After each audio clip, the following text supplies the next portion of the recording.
Cabinet मंत्री गणेश जोशी ने town hall में आयोजित रक्षाबंधन कार्यक्रम में मौजूद सैकड़ों बहनों से राखी बंधवाकर उनको उपहार भेंट किया। इस दौरान कार्यक्रम में सैकड़ों की संख्या में महिलाएं मौजूद रहीं और उन्होंने कैबिनेट मंत्री गणेश जोशी से रक्षा का वचन लिया। कार्यक्रम में दूर दूर क्षेत्र से आकर महिलाओं ने रक्षाबंधन कार्यक्रम में भाग लिया।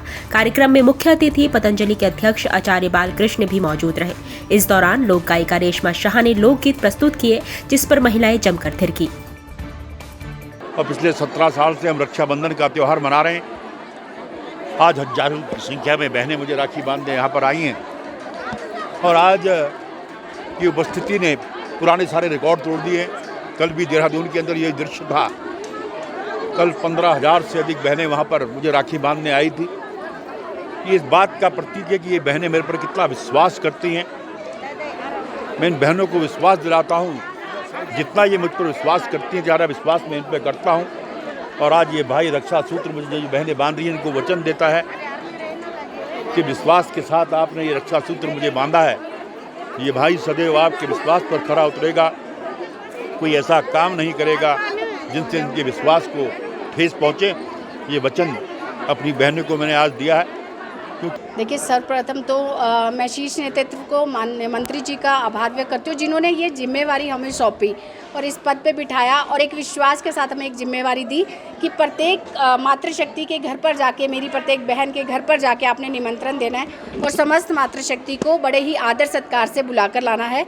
तो इसमें हमारी पूरी महिला मोर्चा की टीम और सभी कार्यकर्ताओं ने मिलकर काम किया। ये एक टीम वर्क है और सभी घर घर पहुँचे और धन्यवाद करती हूँ पूरी मातृशक्ति का, जो दूर दूर से दुधली, भद्राज, सुआखोली और मसूरी के प्रत्येक वार्ड से प्रत्येक बहन पहुँची है, आसपास के ग्रामीण क्षेत्रों से पहुँची है। मैं उनका धन्यवाद करती हूँ। उन्होंने इतना स्नेह और विश्वास मंत्री जी पे जताया है और हमारे इस कार्यक्रम को सफल बनाया है गरिमामय तरीके से। तो मैं सभी का धन्यवाद करती हूँ। रक्षाबंधन का पावन पर्व इतने उल्लास के साथ मनाया जा रहा है, ये वास्तव में रक्षाबंधन का पर्व नहीं है, ये रक्षाबंधन का महाकुंभ है कि इस तरह से इन बहनों का इतने भाव से, भावनाओं से इतनी बड़ी संख्या में आना, ये अपने आप में ही एक अद्भुत है। ये अपने आप में ही सब लोगों के लिए एक अनुकरणीय है और इस तरह के आयोजन के प्रति लोगों की भावनाओं से जोड़ने के लिए एक ये उदाहरण है। पौड़ी में एनएसयूआई का नया जिला अध्यक्ष हाई कमान से नामित होने के बाद कई पदाधिकारियों और कार्यकर्ताओं ने अपना इस्तीफा एनएसयूआई के उत्तराखंड प्रदेश अध्यक्ष को भेजा है। दरअसल एनएसयूआई के नए जिला अध्यक्ष की सूची जारी की गई है, जिसमें पौड़ी से राजेश भंडारी को नया जिला अध्यक्ष नामित किया है। लेकिन राजेश भंडारी के पौड़ी से एनएसयूआई जिला अध्यक्ष बनते ही एनएसयूआई में फूट पड़ गई है। जिला अध्यक्ष की नियुक्ति से नाराज एनएसयूआई के बीजीआर परिसर पौड़ी के छात्र संघ पदाधिकारियों ने एनएसयूआई से इस्तीफा दे दिया है।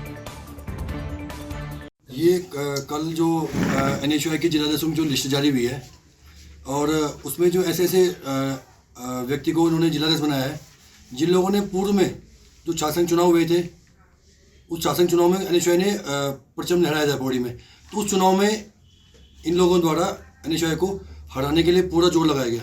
और आज पार्टी के जो प्रदेश अध्यक्ष हैं विकास नेगी जी, इनके द्वारा उन्हें पौड़ी जिले का जिलाध्यक्ष बनाया जाता है बिना पौड़ी के कांग्रेस जो हमारे जो मेन कांग्रेस के जिलाध्यक्ष जी हैं, उनकी कोई सहमति नहीं है। जो हमारे पौड़ी में जो हमारे जो कांग्रेस के नेता हैं, उनसे बिना कुछ पूछे हुए इतना बड़ा फैसला ले लिया है और जिससे हमारे जो छात्र संघ के पदाधिकारी हैं वो काफ़ी आहत हुए हैं और हमारे बीजीआर कैंपस पौड़ी के जो एनएसयूआई के कार्यकर्ता हैं उन्हें वो भी काफ़ी आहत हुए हैं और वो लोग आज अपना इस्तीफा देने यहाँ मौजूद हैं।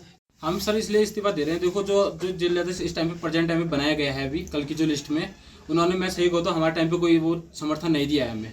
हमारे जो बनाने वाले मैं ये कहना चाहता हूँ, जो हमारे पूर्व में जो गौरव भाई थे, जो जिलाध्यक्ष थे, उन्होंने हमारा पूरा समर्थन किया। और जो हमारे बड़े भाई अस्कर भाई है, हम तो चाहते हैं कि 4 या 5 साल से मैं हैट्रिक सर ये परचम जो लहराया गया है एनएसयूआई का कॉलेज में, वो इन्हीं के द्वारा लहराया गया है। आज तक भी मैं बोलूँ तो उनके जैसा काम पूरी पौड़ी शहर में नहीं किया गया।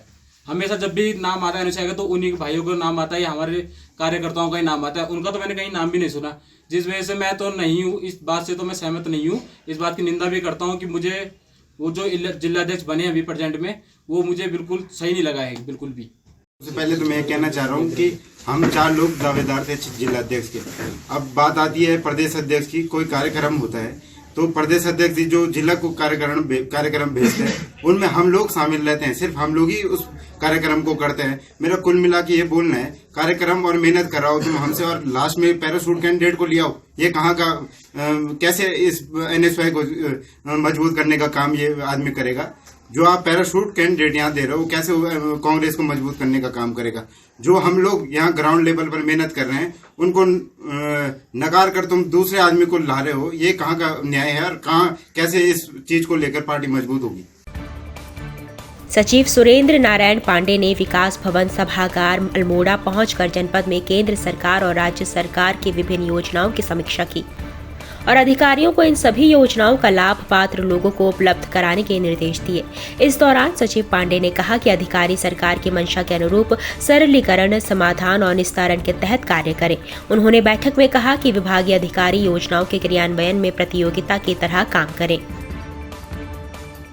भाजपा के राष्ट्रीय अध्यक्ष JP नड्डा उत्तराखंड के दौरे पर रहे, जिस पर कांग्रेस की प्रवक्ता गरिमा दसोनी ने कहा कि भाजपा के राष्ट्रीय अध्यक्ष बड़ी बड़ी बातें कर चले गए हैं। अपने दौरे के दौरान JP नड्डा ने कहा कि हमारी तो रगों में वसुदेव कुटुंबकम बसा हुआ है, जिस पर दसोनी ने कटाक्ष करते हुए कहा है कि वसुदेव कुटुंबकम तो दूर की बातें हैं, पहले जो भारत में विभिन्न जाति और धर्म के लोग हैं उन्हें तो एक मानिए। बड़ी बातें करके गए। JP नड्डा यहाँ ये भी कह के गए कि हमारी तो रगों में बसा हुआ है वसुधैव कुटुंबकम। वसुधैव कुटुंबकम की तो बात बाद में कीजिएगा नड्डा जी, पहले जो हिंदुस्तान के अंदर अलग अलग धर्म, जाति, समुदाय के लोग हैं उनको तो एक कुटुंब मानिए। जिस तरह का एजेंडा आप लोग लेकर चलते हैं और जिस तरह से यहाँ पिछड़ा वर्ग हो, अल्पसंख्यक हो, तमाम लोग अपने आप को असहाय महसूस कर रहे हैं और द्वैम दर्जे के नागरिक की तरह आप लोग उनके साथ बर्ताव कर रहे हैं, वो निश्चित रूप से निंदनीय है। और आप सिर्फ यहाँ मोदी जी की मन की बात सुनने आए थे उत्तराखंड का समय बर्बाद करने के लिए। ये मन की बात तो आप अपने गृह जनपद में भी बैठकर सुन सकते थे, दिल्ली में भी सुन सकते थे। आधे समय आप मोदी जी के मन की बात सुनते रहे, आधे समय आप अपनी मन की बात सुनाते रहे। उत्तराखंड की जनता क्या कहना चाहती है, क्या यहाँ का युवा बेरोजगार कहना चाहता है, क्या यहाँ की जिनका उत्पीड़न हो रहा है वो महिलाएं कहना चाहती हैं, जिन किसानों की फसल जो बर्बाद हो गई उनके बीच में आप पहुँचते, राहुल गांधी जी की तरह किसानों के बीच में, महिलाओं के बीच में, बच्चों के बीच में आप पहुंचते, उनकी दुश्वारियां अगर आप सुनते तो शायद बेहतर होता। प्रसिद्ध फिल्म अभिनेता राजपाल यादव ने चंद्रयान 3 की सफलता को देश का गौरव बताया और इसके लिए PM नरेंद्र मोदी और इसरो के वैज्ञानिकों को शुभकामनाएं दी। वहीं शिव शक्ति के नाम का विरोध करने वालों को उन्होंने नसीहत दी है। दरअसल हरिद्वार में दक्षिण काली मंदिर पहुंचे राजपाल यादव ने भगवान शिव का रुद्राभिषेक किया। निरंजनी अखाड़े के आचार्य महामंडलेश्वर स्वामी कैलाशानंद गिरी ने वैदिक मंत्रोच्चारण के साथ रुद्राभिषेक यज्ञ संपन्न करवाया। अभिनेता राजपाल यादव ने कहा कि मैं बहुत भाग्यशाली हूं, कर्म के साथ धर्म का आनंद भी यहां प्राप्त हुआ है। बता दें कि अभिनेता राजपाल यादव इन दिनों हरिद्वार में शूटिंग के लिए आए हुए हैं। मैं बहुत सौभाग्यशाली हूं कि कर्म करते करते धर्म का भी आनंद मिल जाता है। हरिद्वार हमेशा आना जाना रहता है, कभी कोई शूटिंग के माध्यम से, कभी कोई वीडियो के माध्यम से, कभी किसी माध्यम से। तो इस बार भी हरिद्वार आने का सौभाग्य मिला और बहुत अच्छा लगा कि मुझे इस यज्ञ का हिस्सा होने का सौभाग्य मिला। एक बार आप देखो तो उत्तराखंड की वादियों को, उत्तराखंड की खूबसूरती को, कि बोलते हैं ना 24 घंटे में 24 बार कलर चेंज करता है हमारा उत्तराखंड देवभूमि। तो जिसको जहाँ पे भी एक नहीं हज़ारों संभाव बनाए हैं उत्तराखंड में शूटिंग के, और इतना अच्छा उत्तराखंड के लोगों का प्यार, मैंने 10 शूटिंग की है अपने जीवन में, और इतना प्यार सम्मान मिलता है। मैं उत्तराखंड की भूमि को, उत्तराखंड के लोगों को हृदय से नमन करता हूँ। जिलाधिकारी देहरादून डॉक्टर सोनिका की अध्यक्षता में ऋषिपर्णा सभागार कलेक्ट्रेट में जन सुनवाई कार्यक्रम का आयोजन किया गया। इस अवसर पर कुल 86 शिकायतें प्राप्त। जन सुनवाई में भूमि विवाद के अलावा आपसी विवाद, पारिवारिक वृद्धजनों के प्रकरणों से संबंधित अधिक शिकायतें प्राप्त हुई। अधिकांश शिकायतों का मौके पर ही निस्तारण किया गया, जबकि कुछ एक शिकायतों को संबंधित अधिकारियों को प्रेषित किया गया है। करीबन 86 प्लस हमारे पास शिकायतें आई हैं और ज़्यादातर शिकायतें लैंड से जैसे होती हैं हर बार, और लेकिन उसके अलावा जो मेजरली आज शिकायतें देखने में आई हैं वो सीनियर सिटीजन्स की आई हैं। काफ़ी मात्रा में यहाँ पे सीनियर सिटीजन्स आए हैं जिनकी घरेलू किसी वजह से उनकी शिकायतें आई हुई हैं, और हमने कंसर्न SDM को बोल दिया है, क्योंकि वो भरण पोषण भी वही देखते हैं, तो SDM उसको एक बार पर्सनली देख लें कि इश्यूज़ क्या हैं और उसे रिजॉल्व करें। विधानसभा देवप्रयाग के अंतर्गत कीर्तिनगर ब्लॉक के ग्राम सभा रानीहाट के जगत विहार में राष्ट्रीय खेल दिवस के अवसर पर पंडित जगत राम गौड़ की स्मृति में 3 दिवसीय बालिका क्रिकेट प्रतियोगिता के द्वितीय दिवस पर उत्तराखंड विधानसभा अध्यक्ष ऋतु खंडूरी भूषण ने प्रतिभाग कर खिलाड़ियों का मनोबल बढ़ाया। विधानसभा अध्यक्ष का कीर्तिनगर ब्लॉक पहुँचने पर स्थानीय जनता ने फूल मालाओं से भव्य स्वागत किया। विधानसभा अध्यक्ष ने दीप प्रज्वलित कर प्रतियोगिता का शुभारंभ किया। इस दौरान विधानसभा अध्यक्ष ने कहा कि खेल मनोवैज्ञानिक रूप से स्वास्थ्यवर्धक होता है, साथ ही यह संकल्पना भी प्रदान करता है कि हम किसी भी माहौल में सफलता प्राप्त कर सकते हैं।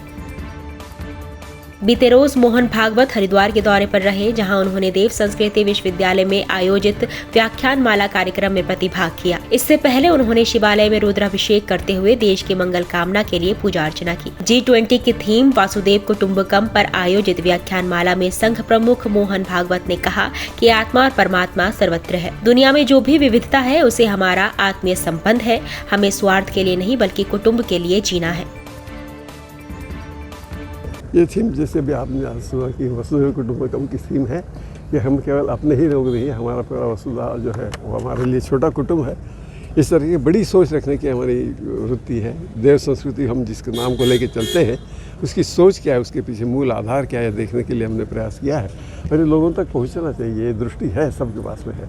ये हम लोग इस दृष्टि को विकसित करते नहीं है, देखते नहीं है, क्योंकि हमारा जो आधार है वो स्थूल है, जो सूक्ष्म आधार है। इसके लिए अपने को थोड़ा सा समय देना चाहिए, थोड़ा सा विचार देना चाहिए और वही विचार देने का प्रयास हम लोग कर रहे हैं। देश संस्कृति का यह काम भी है कि जनता तक इस विषय को पहुँचे, इसका विचार पहुँचे, ताकि वो इसके बारे में थोड़ा सा सीरियस दृष्टिकोण रखें।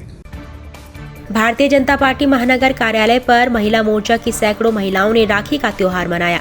कार्यक्रम में महानगर के अध्यक्ष सिद्धार्थ उमेश अग्रवाल ने महानगर पर सैकड़ों महिलाओं को रक्षाबंधन की हार्दिक शुभकामनाएं दी, साथ ही उनके इस अपार प्यार के लिए उनका धन्यवाद किया।